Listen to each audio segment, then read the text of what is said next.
السلام عليكم ورحمة الله وبركاته. ازيكم عاملين ايه؟ يا رب دايما تكونوا بخير وتكونوا في احسن حال يا رب. معاكم نوعات رؤى ومكة. حبيت كده اوريكم مشتريات الاسبوع بتاعتي بالاسعار بتاعتها، ان شاء الله تعجبكم وتنال رضاكم. معايا هنا 2 كيلو بصل احمر، 2 كيلو بصل ابيض، جبت هنا كيلو ليمون. الكيلو الليمون كان ب8. واللهم صل على النبي. البصل كان ب7 جنيه. البطاطس كان الكيلو عامل 13، جبت 3 كيلو. الخيار جبت 3 كيلو، كان الكيلو ب5 جنيه. وجبت شوية فاكهة، انتوا عارفين بقى الشتا بتحب البرتقال، بتحب اليوستفندي جدا.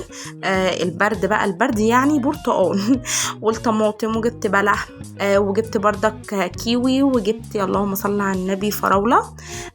يا رب ان شاء الله كده الفيديو يعجبكم وينال رضاكم. فيديو خفيف، وحبيت اوريكم المشتريات بتاعتي. فيديو بسيط جدا، يا رب يعجبكم وينال رضاكم.